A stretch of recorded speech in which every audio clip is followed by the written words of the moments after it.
Hi, I'm Avery. And yeah, my ex-fiancé married my brother. They didn't just invite me. They planned it so I'd watch them say "I do" from the back row like a stranger. But the betrayal didn't stop at the wedding invite. They told people I was unstable. They spread lies to ruin me. They tried to take my business, my money, my name. And when I finally showed up, they smiled like none of it ever happened. So I brought someone with me. She didn't speak much, but when she did, the entire ceremony stopped, and what she exposed left the bride and groom on the floor. You think you've seen family betrayal? You haven't seen what mine did. Want to know what I did back? The morning light slid across the floor of my condo like it had nowhere better to be. I stood at the window, sipping my coffee, watching Austin start to stir beneath me. From here, I could see the Colorado River curling between the buildings, calm and steady, just like I tried to be. The condo was quiet, the kind of silence that doesn't come from peace, but from too many things left unsaid. The only sound was the soft ticking of my watch. Not a sleek, designer kind of thing. This one was old, scratched, its leather strap worn thin in places. My dad gave it to me when I was 16. "You don't need anything new," he said. "This is enough for you." It had been like that my whole life. Elias got the new baseball glove. I got the one with cracked seams. Elias got a car at 17. I got to borrow it. On weekends, if I asked nice, I was the youngest, the helper, the placeholder. But now, I was worth 7 figures, and then some. Not that anyone in my family cared to ask. I moved to my desk and sorted through the pile of unopened mail. Most were business documents, a few investor updates. Then I saw it, thicker paper, hand-addressed. I sliced it open with my thumb.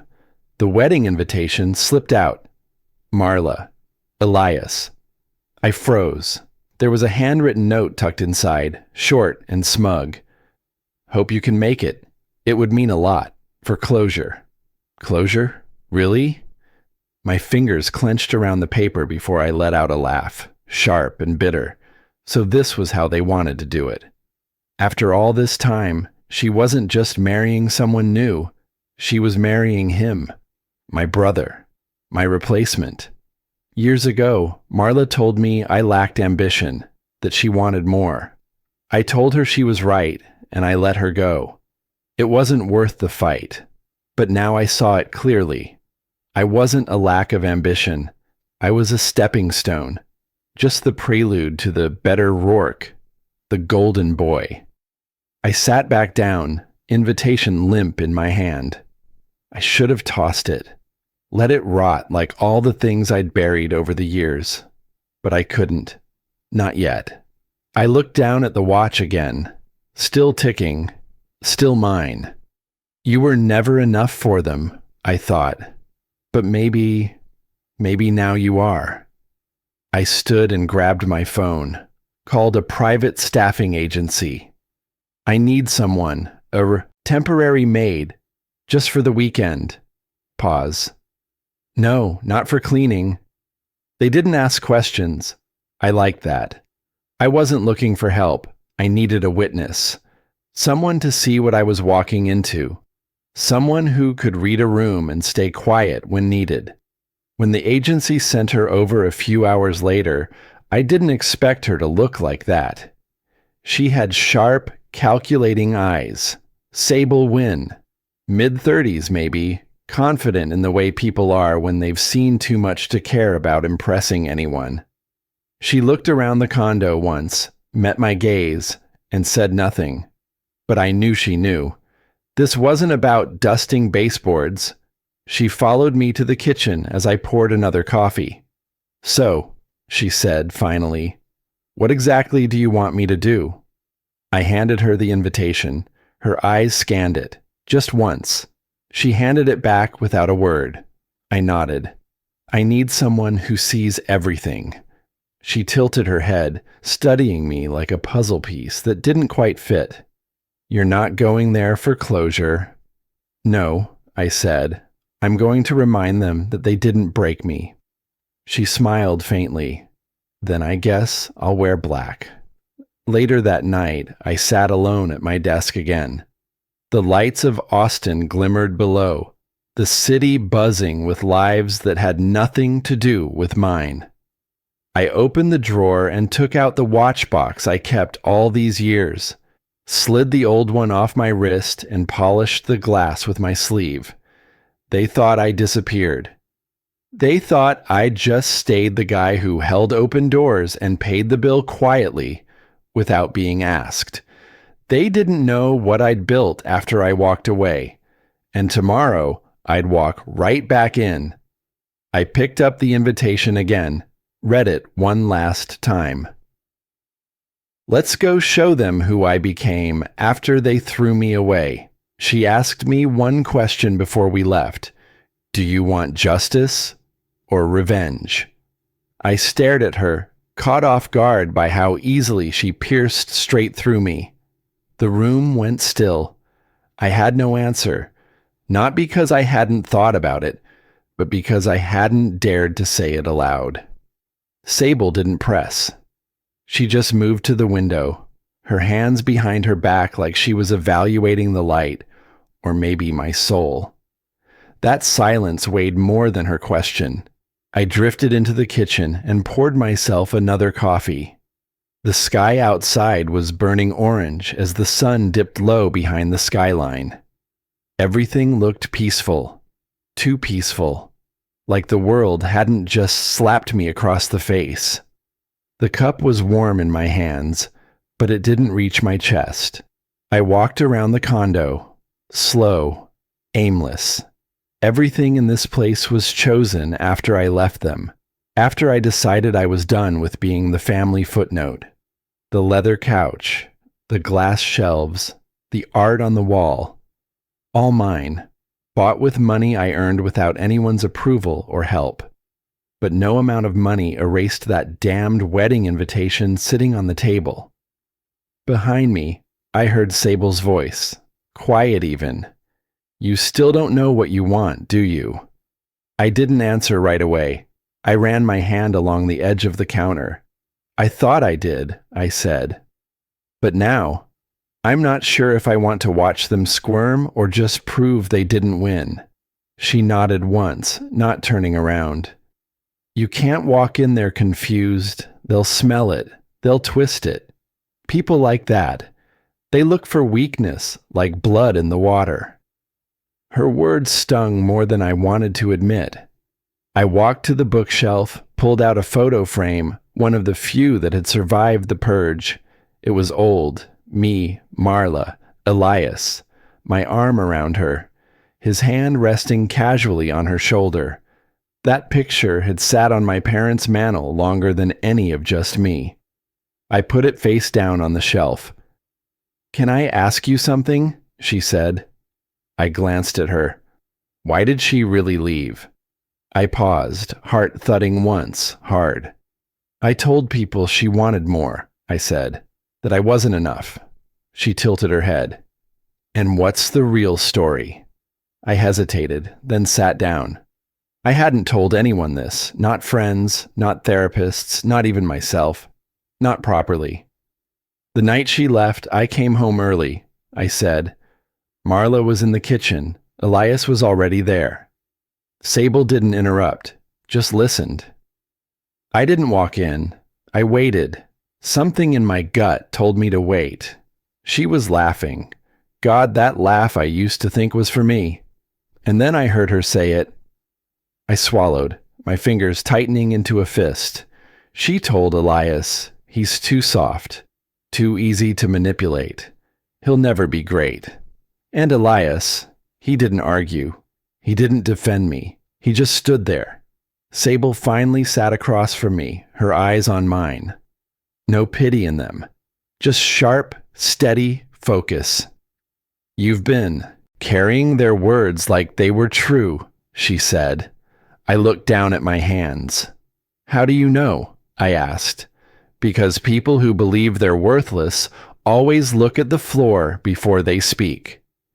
That hit me harder than anything in that photo ever had. I sat back, let the silence spread. The old watch was on the counter. I reached for it and turned it over in my hand. The strap was frayed, the face scratched, but it still worked, still ticked, like me. I should have seen it coming, I muttered. I should have known. Sable leaned forward. No, you trusted them. That's not weakness. That's being decent. I didn't answer. The air between us hung heavy until she broke it with a line I didn't expect. There's a difference, she said, between leaving because you're weak and leaving because you were never meant to stay small. I looked up. She didn't flinch, didn't blink. Just let that sentence settle like it was something I needed to hear, because it was. For a moment, I wasn't thinking about the invitation, or Elias, or Marla. I was thinking about that young man who stood outside his own kitchen years ago, hearing the woman he loved whisper poison to his brother. That man didn't run. He walked away because staying would have meant becoming someone smaller than he was meant to be. I stood up. We leave tomorrow morning, I said, but before that, I need to gather a few things. She raised an eyebrow. Contracts, ownership records, investment statements, not for them, for me. Sable nodded once, then picked up the watch from the counter. She turned it in her palm and held it up. When you put this on tomorrow, she asked quietly, will you be the man they broke, or the man who walked away? I didn't answer, not that night, but her question kept echoing long after she went to bed, and I stayed up packing files in the dark. By sunrise, I knew I couldn't walk into that wedding as the old version of myself. I hadn't slept. I sat by the window most of the night, listening to the city's hush before it stirred awake. The sky began shifting from deep navy to soft lavender, then gold. It felt like a signal, like the world was telling me, this is your line in the sand. I rose quietly, trying not to wake Sable, though I was sure she'd been awake longer than I had. She moved like someone who never really slept. The condo was cool. I opened my closet and reached for a dark charcoal suit I hadn't worn in over a year, sleek, understated, and sharp at the shoulders. I laid it across the bed, then went to polish the shoes. Every move felt deliberate, like I was getting dressed for something much bigger than a ceremony. I hesitated before touching the old watch.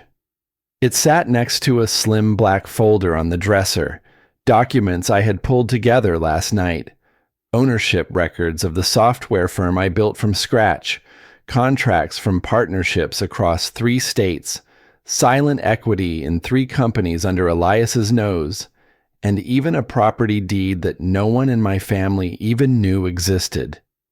It wasn't about throwing wealth in their faces. It was about truth. This was the life I built after they discarded me. I picked up the watch, turned it over in my hand. For the first time in years, I didn't see it as some family relic passed down like leftovers. I saw it for what it was, a reminder of what I survived. Sable was standing in the hallway, watching me. You carry yourself differently today, she said. I didn't try to downplay it. I realized something. They don't get to define me anymore. She nodded once, like she'd been waiting for me to say it. We moved wordlessly around each other as we loaded the car. She packed light, just one leather duffel. I set the documents carefully in the back seat, away from anything that could crumple or spill. As we pulled out of the garage and onto the road, Austin's skyline sat quiet behind us, lit by the first stretch of sunlight. I didn't look back. 20 minutes into the drive, I broke the silence. You know what I remembered last night? I asked. Sable glanced at me without turning her head. Tell me. I shifted in my seat. I was 14. There was a dinner at our house.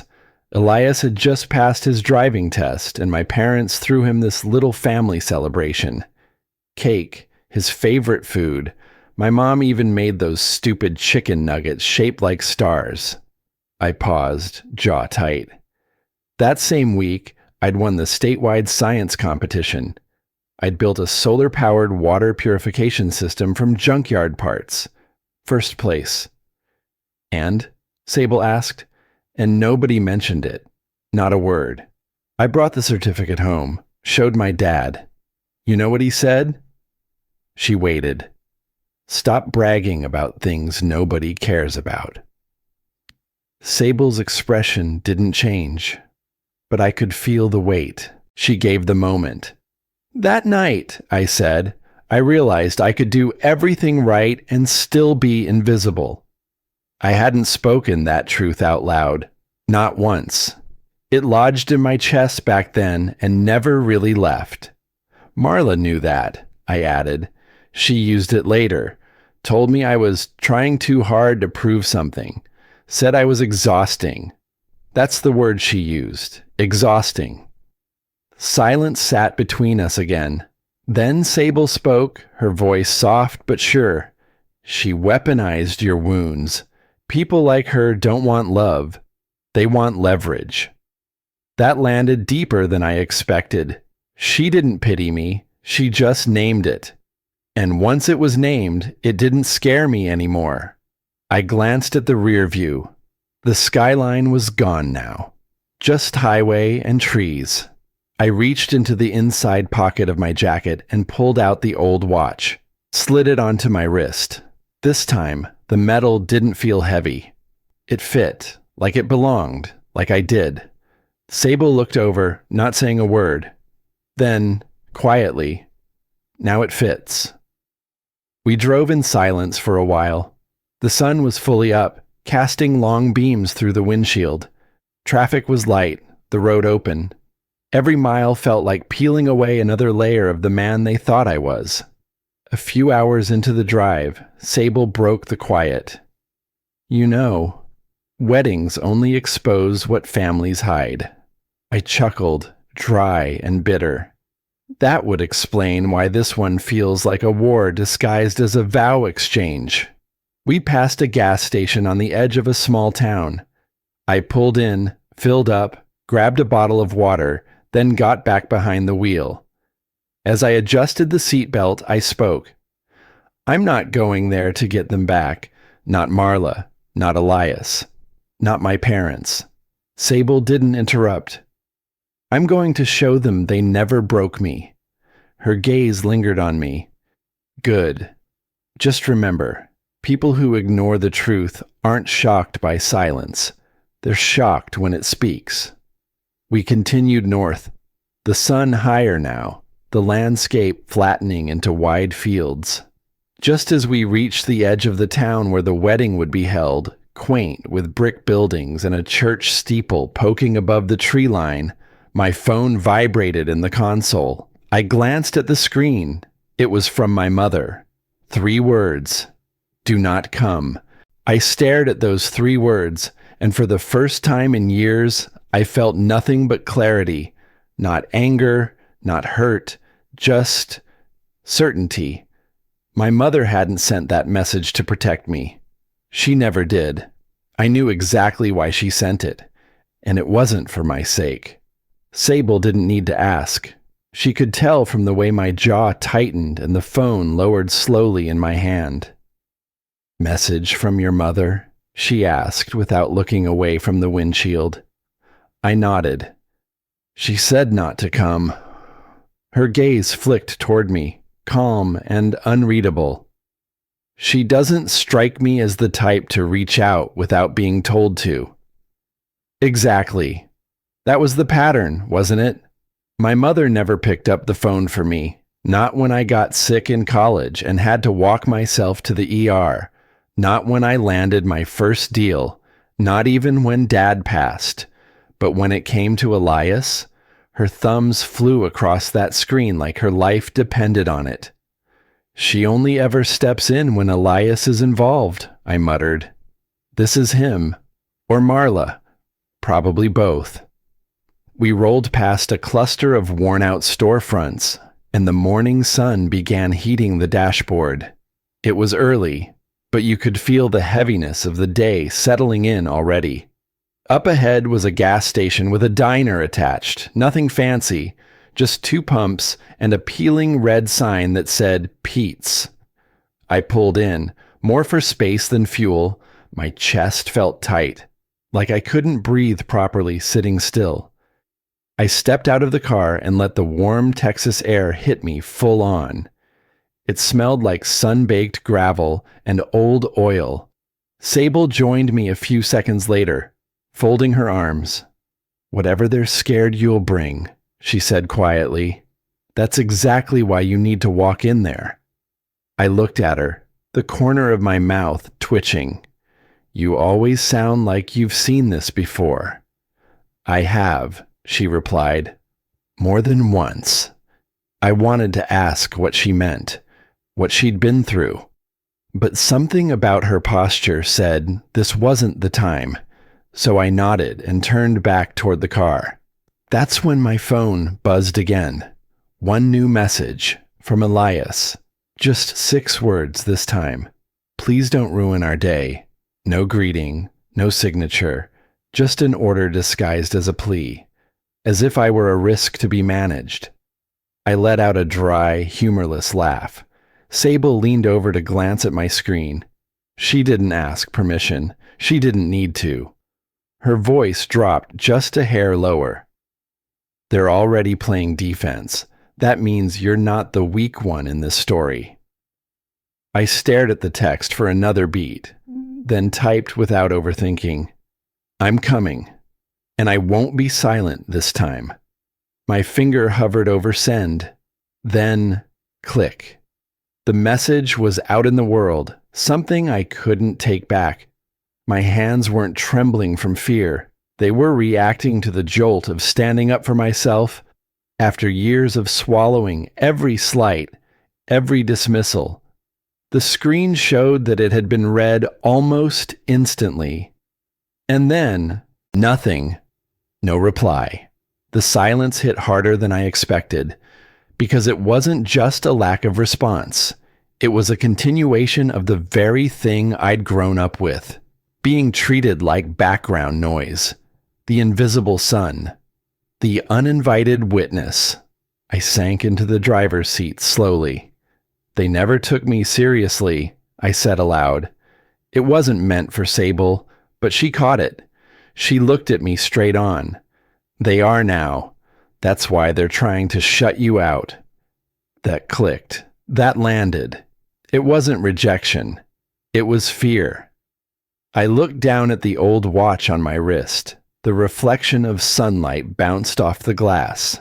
I remembered how my father used to tap it twice before leaving the house, as if time was something to conquer. The more I stared at it, the clearer it became. This wedding invitation had never been about closure. It was a trap, a stage, a way to parade Elias as the golden child, with Marla at his side, grinning as if she hadn't stepped over my bones to get there. They wanted me there as a footnote. But now they feared I'd walk in as the headline. I looked up. Sable had already slid into the passenger seat. Her seatbelt clicked. You ready? She asked. I've been ready, I said, turning the key in the ignition. The engine rumbled to life beneath us. If they're afraid of the truth, I said, pulling onto the road again, eyes focused ahead. They should be. But nothing prepared me for the next blow. They went after something far more personal. The closer we drew to the venue, the more that feeling in my chest tightened, as if the road itself was warning me. When we reached the small diner just outside town, I figured we'd grab a quick bite, maybe stretch our legs before the final 10-minute drive. I didn't expect to walk through the door and freeze. Sitting alone in a corner booth, hands wrapped around a mug she wasn't drinking from, was my mother. Not dressed for a wedding. Not even trying to look like she belonged anywhere. Her posture was stiff, almost rehearsed, and when she lifted her eyes toward me, there wasn't a shred of warmth. Just that same strained disappointment I'd seen my entire life. Sable stopped just behind me, quiet but alert. My mother didn't greet me. She didn't stand. She simply said, "You should go home. You're only going to embarrass yourself." Those words hit like a familiar bruise being pressed. I walked toward her table slowly, not wanting to make a scene in front of the few locals scattered around the diner. She shifted her mug aside, clearing space as if preparing for something unpleasant. "You weren't supposed to see me here," she said, voice dropping. "But Elias messaged me earlier. He said you've been worked up. Told me I should calm you down."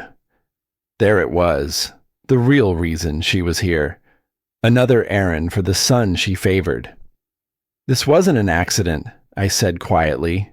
She didn't answer. That silence was confirmation enough. She reached into her purse and pulled out a folded sheet of paper, neatly creased, prepared, waiting. "I want you to read this at the reception," she said, "if you insist on showing up." My fingers twitched at my sides. "What is it?" "A statement," she said, sliding it toward me. "Your brother and Marla put it together. It clears the air, acknowledges past misunderstandings, and gives them your blessing. It'll make things smoother for everyone." "For everyone?" I repeated. "You know how tensions can get," she said. "I'm trying to keep peace. Like you always should have." Always. Should have. I didn't open the paper. I didn't need to. I could already imagine the wording, something polished, something humiliating, something that painted me as the one who needed to apologize. "You don't hear yourself," I said. "You really don't." My mother sighed, as if I were the unreasonable one. "Avery, this is their day. Don't make it about you." That was it. The moment the last piece of me caved in, I stepped outside without another word. The sunlight felt harsher than earlier, hitting the asphalt, bouncing into my eyes. I lowered myself onto the curb and leaned forward, elbows on my knees. For a few seconds, I couldn't catch my breath.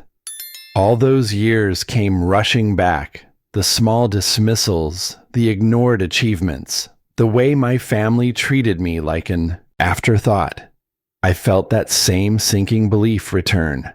I will never matter to them. My hands trembled. Sable came out quietly and sat beside me, not crowding me, not touching me, just being there.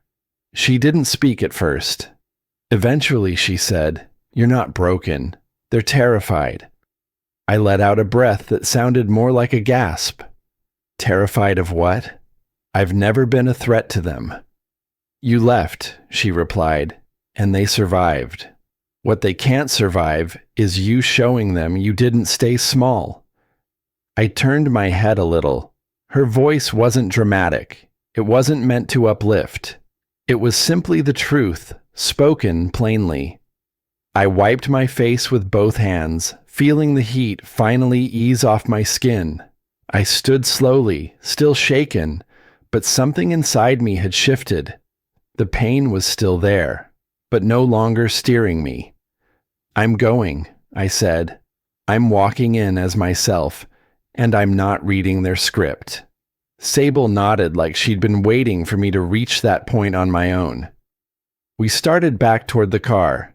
Gravel crunched under our shoes. I opened the driver's door, one hand still steadying my breath, when my phone buzzed again. A new message. From Marla. "We need to talk before the ceremony." I stared at the screen, and something in my chest sharpened. When I stepped out of the car at the venue, I saw why Marla wanted to speak to me first. and it wasn't out of concern. She was standing just off to the right of the check-in table, away from the guests but within view of everything. Her arms crossed lightly over her stomach, posture relaxed, but only at first glance. I knew her too well. That wasn't ease, that was calculation. Her eyes locked on mine the second I stepped onto the gravel path, her smile as polished as her heels. Sable, as always, stayed a step behind me, quiet, watchful. The morning sun was at our backs, casting long shadows toward the white tent flapping in the breeze ahead. "I'm glad you came," Marla said softly, stepping closer. "But we need to manage expectations." I didn't answer right away. I was too busy registering the tone she used, honeyed, deliberate, fake. The kind of voice you save for PR interviews or apology videos. All charm, no substance. "I don't want you misunderstanding your place today," she added, a little lower. That got my attention. She turned slightly and gestured toward the large wooden guest board posted near the archway. Names had been carefully written in cursive. Family of the groom was at the top. Below that, parents, cousins, even out-of-state relatives I hadn't spoken to in years. My name wasn't there. Instead, I found it, 2 rows down, under additional guests. Sable exhaled slowly behind me, barely audible. My own breath caught somewhere between my ribs and my throat. Just for a second. Over to my left, I caught the tail end of a whisper between 2 older women, friends of the family. One leaned in, murmuring, "Isn't that the brother?" The other replied, "Must be, but I thought he wasn't invited." The knife was small, but it was sharp. Marla leaned in again, all soft concern. "I heard you've been telling people you were mistreated. I hope you won't embarrass Elias today." My jaw tensed. "We've already explained to everyone," she continued, "that you've always had a tendency to exaggerate when you're emotional." There it was, the real reason for this meeting. They weren't just trying to manage a scene, they were preemptively painting me as unstable, unreliable, the brother who couldn't be trusted. I didn't respond. Not yet. And then, like clockwork, Elias appeared. He strode across the gravel like it was a runway, one hand adjusting his cufflink, the other straightening his tie. I used to think he was naturally confident, but now, watching the way he positioned himself slightly in front of me, as if to block me from view, I realized it wasn't confidence, it was control. "Hey, little brother," he said, smiling wide. "You good?" I nodded slowly, refusing to give him the reaction he wanted. His words were fine. His body language told the truth. He was performing. For me, for Marla, for anyone nearby who might be watching. Sable took one small step, to the side, as if adjusting her stance, but I noticed the shift in her eyes, sharp, focused. She was reading every detail. Inside, my pulse was climbing. My mind raced. This was it. The nightmare I'd rehearsed 1,000 times. I was being erased, politely, humiliated, quietly. The kind of subtle sabotage you can't call out without sounding paranoid. And then I remembered what Sable had told me that morning, back at the gas station. "Whatever they're scared you'll bring, that's exactly why you need to show up." I inhaled slowly, let it settle. Then I stepped forward, past Elias, past his little shield, and made sure I was visible to the guests behind them.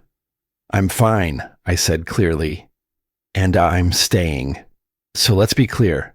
I'm not here to cause trouble, but I'm also not here to disappear." Marla's smile twitched, just slightly. Elias blinked, the corner of his jaw tightening. I didn't have to yell. I didn't need drama. I only needed presence, and in that moment, I had it. Sable leaned in, her voice quiet but perfectly timed. He's not the same man you remember." The look that passed between her and Marla was brief but electric. Elias looked down at his phone, avoiding eye contact. For the first time since I arrived, I felt something shift.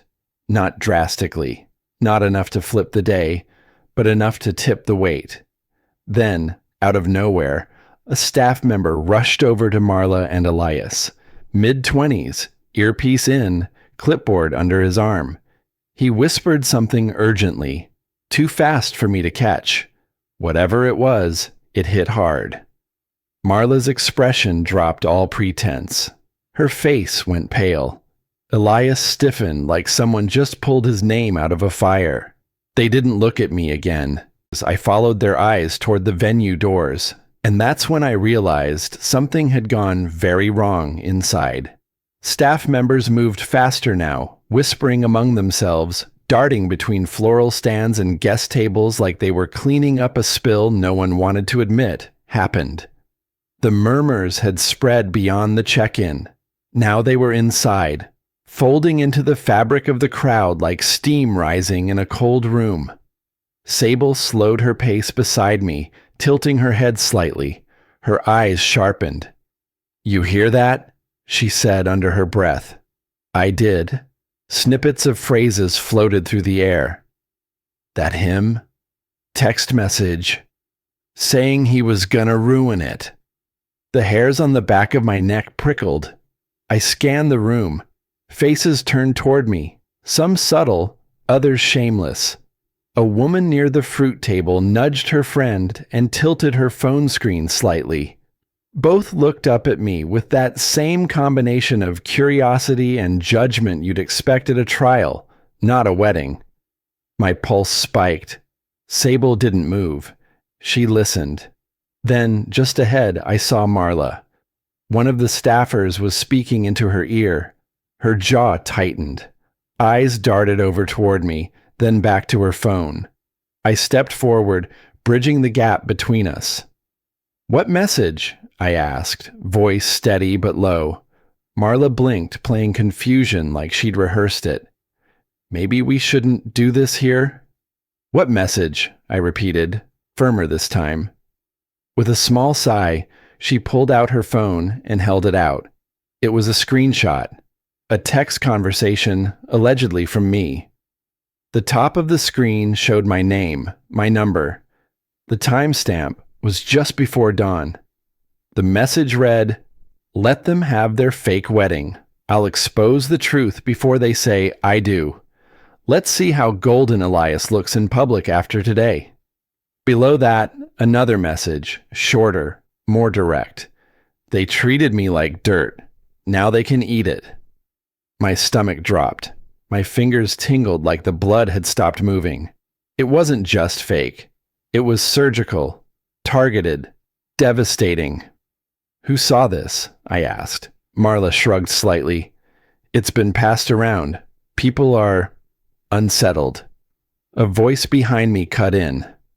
"He should leave," someone muttered. Another chimed in. "It's his brother's day." The knot in my chest twisted tighter. This was it. The same tactic they'd always used. Make the crowd uncomfortable. Paint me as unstable. Wait for the pressure to break me down into silence. Elias appeared just in time, like he always did when there was an audience. He raised his hands in mock restraint. "Folks, let's not overreact," he said, voice rich and smooth. "My brother's always been passionate. This must be a misunderstanding." A pause, then the clincher. "I'm sure he didn't mean it." Murmurs of approval rippled through the guests. Heads nodded. A few offered sympathetic smiles. Not to me, to him. It was a masterpiece of manipulation, the savior protecting the troubled brother, the gracious groom above the drama. And then, like adding insult to injury, Marla turned to me again. "You can still stay," she said softly, "but maybe keep some distance, just for everyone's comfort." Elias stepped closer and patted my shoulder like a coach giving a kid permission to sit on the bench. Let's not make this harder than it needs to be, all right? There it was, the perfect trap. Make me seem dangerous, then offer grace, all while stacking the deck against me. I stood there, jaw tight, heart pounding in my ears. I wanted to scream, to grab the phone and throw it across the room, but I knew that's what they were hoping for. Instead, I clenched my fists at my sides and tried to breathe. That's when I felt Sable's presence slide in beside me like a cool wind in a burning room. "They forged that," she whispered. I turned slightly, not trusting my voice. Her eyes didn't leave Elias. And arrogant people always leave fingerprints. My breath caught. "What do you mean?" "I need a minute," she said, already moving. She disappeared into the crowd like she'd done this 100 times before. I stayed right where I was. This time, I didn't shrink. I straightened my back, adjusted my cuffs, and stepped fully into view of the nearest group of guests. "I didn't send any text," I said clearly. "And when the truth comes out, you'll see exactly why they needed to lie." The words cut through the room like glass on tile. There was a moment of stillness, a few gasps. One man actually lowered his camera. Marla's smile dropped a fraction. Elias's posture stiffened, just enough to notice. I had taken back 1 inch. Maybe not much, but it was mine. Just as I steadied myself, Sable returned, her eyes sharper than ever. She leaned in close and touched my elbow. "I found something," she said quietly. "You need to see this. Now." I followed her into the hallway, still clutching the edge of my jacket like it could anchor me. We passed a row of stacked chairs and a janitor's cart left half tucked against the wall. The muffled chatter from the reception area followed behind us like a shadow, but in here, everything felt still. Heavy, as if time was about to split.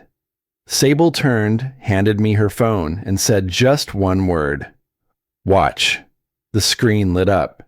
A video recording. No sound at first, just the interface of a vendor management app, the kind used for floral contracts and meal schedules. Then she tapped recent devices. I blinked. There it was. One of the devices still logged into Elias's iCloud.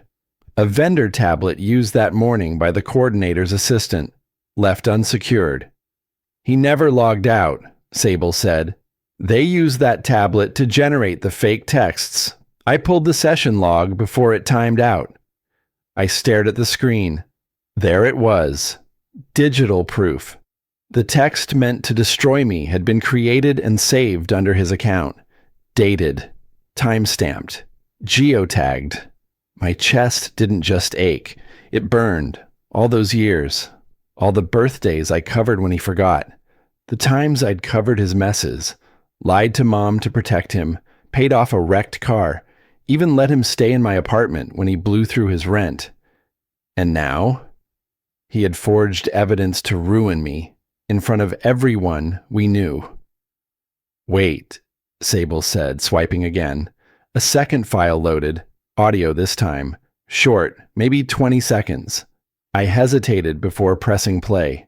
Marla's voice first. "Make sure the message looks like his style. He writes like a guilty puppy." Then Elias. "Once people see it, they'll be too uncomfortable to challenge us. No one wants drama at a wedding." Marla again, laughing quietly. "He'll stand there helpless. Perfect." I felt something inside me rupture, not rage. Something colder. Final. They didn't just hope I'd stay small. They built an entire stage around it. Scripted the moment. Cast themselves as the victims. Sable didn't say anything. She didn't need to. "Send it all to my phone," I said quietly. "And keep a copy." I took a long breath and felt my posture shift. I wasn't walking back into that hall as the broken brother. I was done protecting people who sharpened knives behind my back. We stepped out of the hallway together. The noise returned like a wave hitting hard. Guests were settling in. The ceremony was minutes away. Elias saw me first. His eyes widened, and just for a second, just one beat, he looked afraid. Marla turned next, lips pressed so tight they lost color. I kept walking. "Why is he back?" I heard her whisper. Elias composed himself quickly, adjusting his cuffs and stepping forward with the theatrical grace of someone trained in damage control. "Everybody, please," he called out, lifting his hands like a stage actor pausing for effect. "Before we begin, I need to say something about my brother." I stopped. He was still trying to spin it. "I love him," Elias said, voice cracking just the right amount. "But he's been under a lot of stress. If anything happens, if he causes a scene, just know he doesn't mean it." A gasp, then two. One woman shook her head like she was watching a tragedy unfold. I felt the shame try to crawl back up my spine. But this time, I didn't let it win. I stepped forward, calm as a winter lake. "Elias," I said clearly, "you should have stayed silent." The entire room froze. He blinked. Marla grabbed his wrist, but it was too late. I lifted my phone, hit play. The audio echoed through the hall, magnified by the quiet. Make sure the message looks like his style. Once people see it, he'll stand there helpless. Perfect. A stunned silence held the room like a chokehold. Then the sound cut. I tapped the screen again, this time showing the video Sable found. A live screen recording of the message being created. Date, time, logged in account. The name Elias Benton in bold typeface under active user. A collective gasp. Someone in the back said, "That's his account." "He faked it?" a man near the cake table asked. "I knew something was wrong," another muttered. Elias opened his mouth, stammered, It's not what it looks like." But the damage was done. "You invited me here to humiliate me," I said, voice even. "But you forgot one thing. Truth doesn't ask permission." Marla's hand dropped from Elias's wrist. A chair scraped. Someone moved to the side like they didn't want to be near them. And then, as if all the lies snapped at once, the crowd began to move, quietly, slowly, uneasily. A murmur became a wave.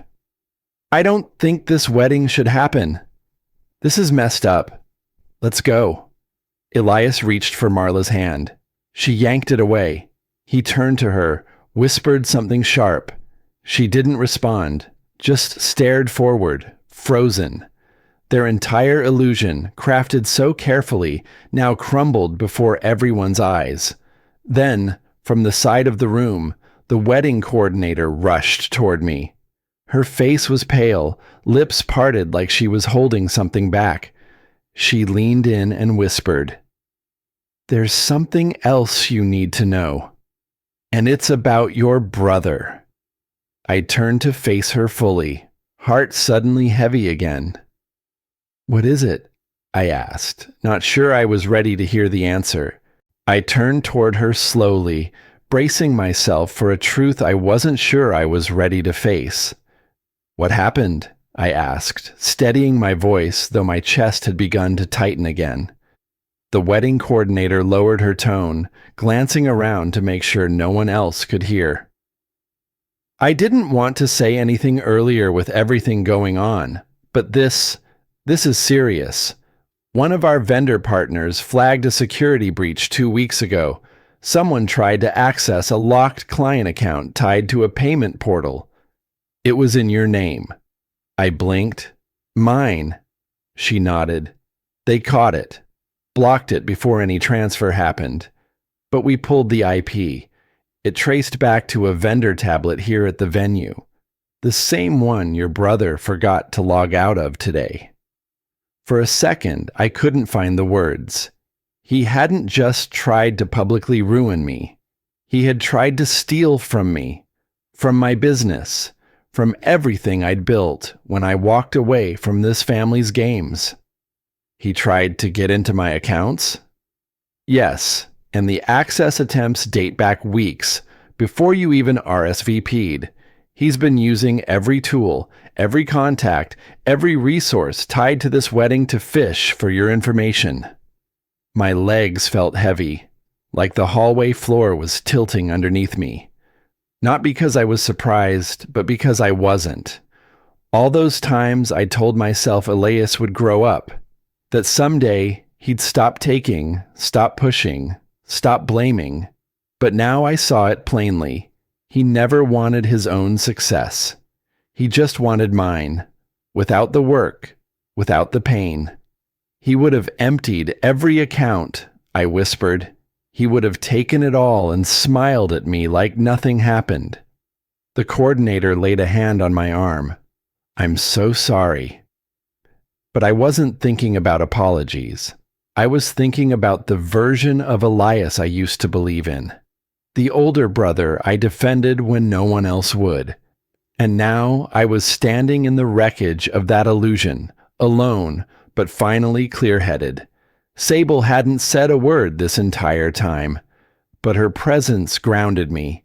She didn't rush me, didn't offer hollow comfort.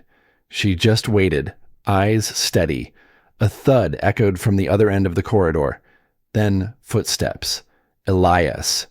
He stormed toward me, his face flushed, mouth twisted with something uglier than anger. You think you're some kind of hero? He barked, hands clenched. You came here just to destroy everything. I didn't flinch. You think people are going to see you as the good guy? You're a fraud, Avery. You stole every opportunity I ever deserved. His voice cracked, not from sadness, but rage that no longer had a mask to hide behind. You ruined my life, he shouted. I looked at him. No pity, no hate, just understanding, cold and final. I didn't ruin your life, I said, calm as ever. I just stopped letting you use mine. A murmur rose behind us. A few guests had followed the noise. They watched now in silence, as Elias unraveled fully in front of them. There was no saving face, no charming grin, no clever speech. Just a man stripped of his lies.